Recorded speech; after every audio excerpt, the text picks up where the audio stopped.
chez les démons. Ouais, les démons, on va dire ça comme ça. On les voit un peu sur quelques couvertures avec des ombres et tout. Et en fait, c'est surtout que c'est la fin. Voilà, on arrive au bout de Promise Neverland. C'est aujourd'hui que je l'ai lu. Hein, c'est aujourd'hui que j'ai lu le tome 20, le dernier tome. J'avais tout suivi de manière très académique, on va dire. À chaque sortie, je lis le tome tout de suite. C'est pas une série sur laquelle je me suis dit je vais lire tous les 3-4 tomes parce que c'est plaisant. Non, là, je pouvais lire un tome par un tome et attendre avec des petits cliffhangers de merde, hein, parce qu'il y en a plein. Le scénariste aime bien en Alors que mettre. moi, j'ai lu paquet il par adore. paquet, 5 tomes par 5 tomes, parce qu'à chaque fois, je lisais pas tout de suite. Bah là, pour le coup, voilà, je suis arrivée au bout. Et effectivement, quand on finit le tome 19, on se dit que le dénouement est proche. Et le tome 20, alors le tome 20, du coup, qui a bénéficié effectivement donc d'une sortie normale, mais également d'une sortie en édition collector que vous avez ici, voilà, que j'ai montré en stories aujourd'hui. Alors ça, c'est la petite carte qui dit, hop, il y a ici, vous voyez, un petit... qu'est-ce que vous voyez, ouais, hop, ça, c'est un marque-page. Très joli, en métal, qui donc s'aimante sur ma montre, puisque ma montre est aimantée. Vous avez des petits bracelets, vous avez le roman, voilà, évidemment, puisqu'ils ont sorti 3 romans en fait chez Kazé. Le premier c'est sur Norman, le deuxième c'est sur Isabella ou Chroné, je sais plus, et enfin le dernier sur évidemment Hugo et... Ah non, pardon, non, le roman il est là, excuse-moi. Le roman il est ici, sur Hugo et Ray. Il s'appelle Ray aussi. Voilà, enfin voilà. Si vous suivez l'histoire, vous savez qui sont ces personnages. Et quand vous les voyez, en général, vous pleurez. Parce qu'ils sont très sympas. Et donc là, vous avez le tome 20. Le tome 20 avec une couverture, comme vous le voyez ici d'ailleurs à l'écran, qui respire la joie de vivre. Voilà, mais est-ce que c'est bien vrai ou pas?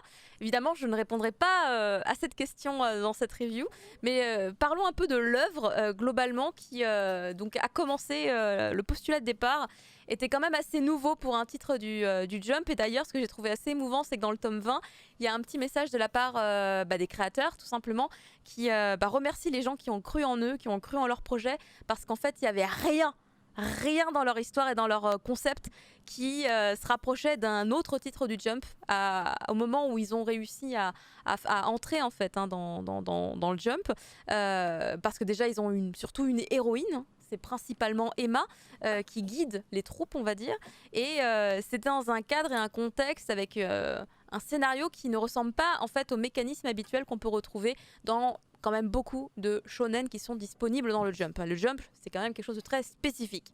Et donc, je trouve ça assez touchant qu'ils reviennent là-dessus. De quoi ça parle Promise Neverland. Promise Neverland, ça raconte l'histoire de gamins qui ont entre 11 ans et quelques mois, qui du coup sont dans un orphelinat, et ils ont une maman qui s'occupe d'eux. Ils l'appellent tous maman. Et en fait, du jour au lendemain, les 3 plus âgés de l'orphelinat, qui ont donc 11 ans au moment du début de l'histoire, découvrent qu'en fait, les enfants, quand ils partent, ne partent pas rejoindre des familles aimantes, mais ils partent rejoindre en fait tout simplement des frigos, hein, puisqu'en fait c'est du bétail. Les gamins sont du bétail, a priori ils sont consommés par des créatures qui ressemblent visuellement à des démons. C'est ce qu'on apprend très rapidement dans le premier tome. Et donc c'est 3 enfants qui vont découvrir la vérité, à savoir Emma, Ray et Norman. Ils vont se liguer pour du coup sortir de cette sphère complètement infernale. Ils vont essayer de s'évader donc de là où ils sont, de cet orphelinat qui n'en est donc pas vraiment un. Et ils vont se rendre compte petit à petit de plein de choses. Ils vont se rendre compte que en fait, donc la maman qu'ils appelaient maman depuis toujours, en fait, est complice de tout ça. Mais après, évidemment, on ne sait pas trop à quel point, etc. au début de l'histoire. Ils vont essayer de mettre au point différents types de plans. Et il y a, sur la première partie, en tout cas, de l'histoire, un mind game que j'ai trouvé vraiment saisissant entre justement du coup les 2 parties, hein, entre les enfants, maman, etc. C'est assez angoissant et ça marche vachement bien. Il y a beaucoup de choses qui se passent en 20 volumes. Et il y a des choses que moi j'ai trouvé vraiment très intéressantes, mais que finalement au Japon on a considéré pas assez intéressant. Parce qu'on n'a pas voulu l'adapter en animé, hein, par exemple. Parce que l'animé, Je sais de quoi tu parles. l'animé, lui, se termine en 2 saisons et il occulte une grande partie du manga, dont à mon goût, hein, vraiment des arcs vraiment vraiment chambés, comme par exemple, Ouais. vous en parlez là Goldie sur Pound. Goldie Pound.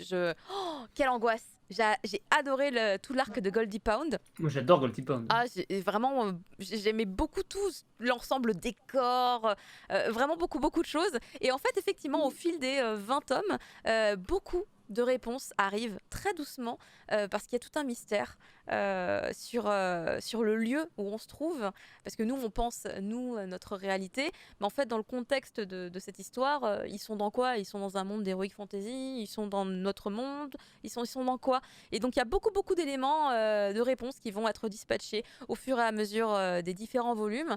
Et avec parfois même des faux espoirs sur des trucs. Et donc, on te construit un univers vraiment au compte-gouttes, et à chaque fois on arrive à te donner un élément supplémentaire pour comprendre ce qui se passe et comment ça fonctionne, alors que tu te dis au bout d'un moment que tu as déjà plein d'infos, mais non, on arrive quand même à t'en donner et à te retourner le truc. Et moi j'ai vraiment adoré l'intégralité de l'histoire sur les 20 volumes. Je sais qu'il y a des gens qui ont eu des moments plus faibles, on va dire, sur certains arcs où ils étaient moins dedans. Ouais. Mais Ouais. moi, je l'ai personnellement pas du tout ressenti. J'ai toujours été dedans de la même manière, plutôt tout le temps. Donc après, on est vraiment sur des questions de goût et de feeling. Mais en tout cas, arrivé au 20e tome, on va dire que le dernier arc qui commence quoi, au tome peut-être 16 par là. Et après, une fois que tu commences l'arc final, tu sais qu'il n'y a plus d'autres possibilités, que tu vas aller au bout. Et la fin a été pas mal décriée parce qu'en fait, il y a très récemment eu du coup la fin en animé. La fin en animé qui n'a pas grand chose à voir avec la fin du manga. Je n'ai pas vu la fin en animé, mais on m'a raconté Pareil. des trucs. Mais du coup, je vais quand même aller voir à un moment donné la fin de l'animé parce que bon, bah, maintenant que j'ai lu le manga, plus rien ne peut me surprendre normalement. Et du coup, je n'ai plus peur des spoils. Je suis très contente. Et donc la fin, c'est toujours, vous savez, ce moment où vous vous dites ah, ce gâteau, il était vraiment bon. Mais est-ce qu'une fois que je l'ai avalé, est-ce que après j'ai pas mal au bide, vous voyez? Bah en fait, autant j'ai adoré l'intégralité de l'histoire et j'ai globalement plutôt bien apprécié ce tome 20 parce qu'il avait ce que je voulais en termes d'émotions un peu intenses. Et autant, finalement, moi, ce qui me plaît moins sur ce dernier tome, c'est un peu toujours la même chose, c'est que je trouve qu'il n'y a pas assez d'épilogue. On arrive à une conclusion, on répond, on va dire, globalement à une question, et on se dit que ah bon bah c'est bon, on a fait le job. Alors moi j'ai envie de dire attendez, on peut pas aller un peu plus loin parce que là on s'arrête un peu vite. Hein, j'ai passé 20 tomes avec vous et là j'ai l'impression que vous me fermez un petit peu la porte au nez et que vous êtes monté dans un train. C'est pas très sympa. J'aimerais bien, je sais pas, juste papoter un peu plus avec vous. Donc c'est une fin qui globalement, je pense, est une des meilleures fins qu'il y aurait pu avoir, vraiment. Mais j'aurais pas été contre plus de pages. Pour moi, c'est vraiment juste ça, le manque. Mais après, peut-être qu'ils y ont pas eu droit. Parce que par exemple, je sais que Demon Slayer, ils ont rajouté quelques pages pour la version imprimée du volume relié. Là, on vient de l'apprendre, enfin, je viens de l'apprendre grâce à vous pour l'attaque des Titans. 60 nouvelles petites pages. Très bien! Ça fait plaisir. Pourquoi est-ce que là, il n'y a pas? C'est dommage. Mais la fin, franchement, je sais pas ce que les gens peuvent lui reprocher. La fin du manga, hein, j'entends bien. Pour moi, elle est la plus idéale. Au vu de tout ce qu'on a vu, de tout ce qui s'est passé. Il y a des trucs pas cool qui se passent dans ce tome 20, mais en même temps, ça a du sens. Quand tu essaies de réfléchir un petit peu, tu te dis, ben oui, enfin, j'aurais bien aimé peut-être des choses différentes, mais en même temps, ça se tient de faire ça comme ça. Donc j'en veux pas du tout aux auteurs d'avoir pris la décision de finir comme ça. Mais c'est un peu rapide. Ça fait 20 tomes, hein, mais j'ai trouvé ça un peu rapide. Mais globalement, je suis pas déçue. Promise Neverland, pour moi, ça reste une de mes séries phares des dernières années. Avec entre autres le style graphique en plus du dessinateur Posca Demizu, qui est quand même très particulière. Avec des dessins qui peuvent être parfois juste crayonnés. La violence de certaines situations est extrêmement bien dépeinte, je trouve, avec son style graphique à lui. Et il y a une petite évolution quand même entre le tome 1 et le tome 20, finalement, qui peut se ressentir un petit peu, rien qu'à la couve, hein, je pense, à la couve on peut le voir aussi. Si vous vous voulez avoir quand même des émotions sympas, ouais, le tome 20, il est pas mal. Le tome 20, il est pas mal. Est-ce qu'il y a d'autres personnes qui l'ont fini dans le cri du mochi? Non, il m'en manque, il me manque celui-là, là, il est derrière moi, faut que je le lise. Est-ce que vous avez un feeling similaire au mien? Prof, non, apparemment. Si, en vrai, j'aime bien la fin de Promise Neverland pour le coup. En fait, je comprends pas trop ce que les gens reprochent au titre dans l'ensemble. On se fait chier. Moi, je dirais un petit peu un manque Prof, de il a maîtrise. coupé. En lisant. T'étais parti, t'es revenu, Ouais. prof. Attends, ça a coupé. Hein. Ah oui, ça coupe. C'est sa Tiens, cam c'est marrant, qui a- ça, c'est nouveau. qui a un peu- Bah oui, il y a un problème. Hein. Oui, il il coupe. a des petits soucis de, Oui. de cam. Mais on t'entend toujours, donc tu peux continuer. à Ça parler. y est, je suis Et on revenu. entend on entend Fumble très loin. Ouais, on t'entend loin, Fumble, d'un coup. Ce micro, je sais pas ce qu'il a. Bizarre. Ouais, je me dis, je Mais l'entendais du pas coup, fort. ouais, effectivement, c'est. Oh putain, attends, il y a un problème. merde. Reconnecte-toi, déconnecte-toi Ouais. et reconnecte-toi. Tu viens et tu pars tout le temps. Allez, c'est reparti. Ouais, coupe et reviens. Mm. Bon, Moi, je Fumble en dirais que- attendant. en attendant, je dirais que, enfin, de ce que j'en ai lu, il y a un gros problème de rythme, en fait. Ouais. Moi, c'est ça aussi. Et c'est comme un numéro d'équilibriste, en tout cas après le formidable premier arc, là, ça on va pas revenir dessus, il est incroyable. Mais après, tu sens que il y a des idées, mais elles sont pas toutes en place et il faut qu'ils avancent, mais ils savent pas trop comment. Et ils y arrivent, hein. Ils y arrivent, hein, mais t'as l'impression que le scénariste, il est en sueur, mais pendant tout le reste du manga. Ah quoi. ouais, je l'ai pas forcément trop ressenti, mais t'es pas la première personne à en parler, donc ça doit être En fait, véridique. Hein. il y a des moments où il y a aussi Benjamin Benoît qui a fait la critique pour IGN France, qui lui dit parfois trop lent, parfois trop rapide. Et C'est c'est ça. vrai que des fois, des fois, tu vois qu'il sait où il va, et en fait, il y va trop rapidement parce qu'ils savent ce qu'ils font.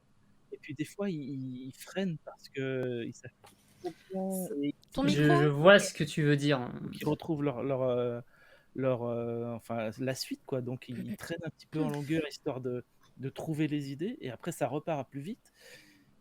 Et du coup, c'est Et un ça explique numéro aussi les différentes d'équilibriste. ambiance. Et les différentes On, ambiances. on et change complètement d'ambiance, tu vois, comparé au trucs, premier arc Ah qui est là très là, la mindset. fin, elle est Oui, mais beaucoup ça, tu plus pouvais pas action, faire autrement. Le premier arc, c'est un arc d'évasion, comme disait Benjamin Benoît, il a raison. Enfin, il était complet, quoi. Tu pouvais t'arrêter. Techniquement, tu pouvais t'arrêter à la fin du premier arc avec une histoire complète. Et après, ça se cherche. Bah après, Ça se ils ont cherche, et ça cherché se à trouve, développer hein. l'univers Je trouve aussi. qu'ils trouvent beaucoup de choses. Il y a beaucoup de choses à. Ils avaient sûrement des idées. Il y a beaucoup de choses à développer. Ils les trouvent, mais ils les trouvent un peu à la va-vite, un peu à la ramasse. Enfin, c'est au petit bonheur à la chance. Et ils arrivent à concocter quelque chose, mais tu vois que c'était pas prêt à l'avance. Enfin, ça se sent, quoi. Mais c'est le cas pour beaucoup de mangas. Hein. C'est pas parce que le truc était parfaitement prêt dans le premier arc que le reste n'est pas bon. C'est juste que c'est plus du manga plus classique qui se trouve un petit peu au fur et à mesure. Et forcément, ça crée des vagues d'intérêt, ça crée des creux, ça crée des... Est-ce que tu as Moi, ressenti que le dernier arc, par exemple, et lui aussi, il était, il savait où ils allaient? encore au dernier arc. Ah, J'y mais suis t'as pas encore fini dedans. en fait, d'accord. ok. Non, moi mais je de l'ai ce que je connais, j'ai quand même terminé. lu beaucoup, mais j'en suis à 18. Donc, Mais t'es dedans normalement, t'es dans le dernier arc. Oui, mais Mais je bon, l'ai pas tu me fini. diras, et tu me diras. comment veux-tu que je... Ouais, tu me rediras du coup. Je suis dedans, mais Moi, je suis, effectivement, il y a des fois tu repars dans le truc et t'es à fond, quoi. Mais il y a des fois où... En vrai, il y a des Voilà, trucs dans le dernier arc, t'es quand même. Enfin, il y a pas mal de révélations en fait sur la fin dans le dernier arc, hein, Ouais. notamment sur l'univers, Ouais. Bah oui, où on a c'est que toutes tu les te situes réponses. en fait. Il y a toutes les réponses. Et finalement, je crois qu'il n'y a pas trop de trucs sur lequel l'autrice et le scénariste oublient de revenir, qui aurait été pu être mis en avant plus tôt. Mais il faudrait vérifier. Mais je crois pas qu'il y ait de points de scénario qui soient encore à éclaircir après le tome 20, quoi. Non, ils répondent vraiment à tout. Mais enfin, je sais pas par rapport à quoi tu dis ça, mais par exemple, si c'est par rapport au fait que je trouve qu'il manquait des pages supplémentaires, C'est vraiment plus pour le Ah, côté. je pensais surtout à certains détails, peut-être pas forcément marquants notamment c'est quoi les tatouages, on est où, et les démons c'est quoi, et la société machin, et Mujina, et trucs, enfin voilà, il y a plein Bah, de... tout Mais a normalement, trouvé une ouais, réponse, tout est hein. bien, tout a une Tout a réponse. trouvé une hein. réponse.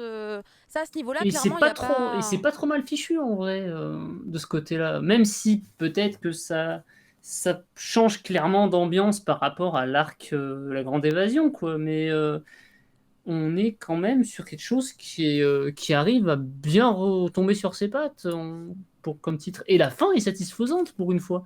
Ce qui est quand même déjà assez rare dans le Jump, parce que souvent on est là, putain, mais c'est de la merde. Euh, Parce que le dernier titre où je me suis dit, waouh, je suis complètement satisfait de la fin, c'était Assassination Classroom, quoi. Ah Et oui. voilà, Ah oui, c'est. totalement. Ah oui. Et clairement, Promise Neverland, bah, la fin, elle est bonne, quoi. Elle Oui. est vraiment pas mauvaise. C'est très, très cool. C'est une fin qui est en plus, qui est pleine d'espoir, quoi. Ouais. Donc voilà, Mais c'est. moi, il me manque 20 pages. Moi, je pense que peut-être tu sais par rapport à quoi, mais moi, il me manque 20 pages de. En fait, tu sais, tu les as tous vus tellement. Tous ces personnages-là qui sont heureux, là, tu vois. Mais j'ai Attention, envie de les pas voir, trop, tu vois, plus. Il n'y a pas de Attention, flash forward. on est à deux doigts de commencer. Oui, à de spoiler. dire. Mais... On va spoiler. En fait, mais ils j'ai sont envie de les tous voir morts. plus. C'est un isekai. J'ai envie. T'as pas envie de leur dire au revoir. J'ai envie, ouais, Bah j'ai oui, envie de c'est les ça. voir plus parce que quand ça s'arrête, Je je vous comprends. dis, j'ai cette sensation de, bah écoutez, on vient de répondre à la question, mais on peut quand même prendre un thé ensemble. Vous voyez. Ouais, c'est.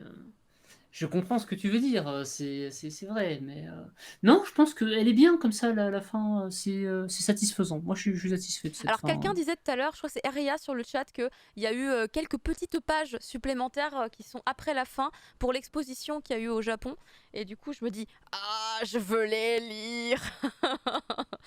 Mais bon, voilà. Non, bah ouais, pour le coup, je crois pas qu'on les ait eus hein, Non, dans non, le tome 1. nous on n'a pas, non, on n'a pas ça. Clairement, on n'a pas ça. Mais peut-être qu'à un moment, on l'aura dans autre chose. Je sais pas. Elle est en Ah, ouais, non, elle est mais, sur elle est sur le site du Shonen Jump Plus, peut-être. hein. Oh, si c'est sur ouais, sur Manga Plus, ça peut être bien. J'ai la Ouais. Si c'est sur Manga Plus, c'est Si c'est tentant. sur Manga hein. Plus, c'est carrément bien. Non. Voilà. Ah Ok. Après, je peux aller le lire en japonais. Faut que je le trouve légalement en japonais. Je peux le lire en japonais. Et je Après, pense mon que deuxième nom, c'est Captain Harlock. c'est un livret. Ah, mais c'est un livret de l'expo, donc peut-être difficile à trouver. Ah Bon, écoutez, hein, voilà, c'est.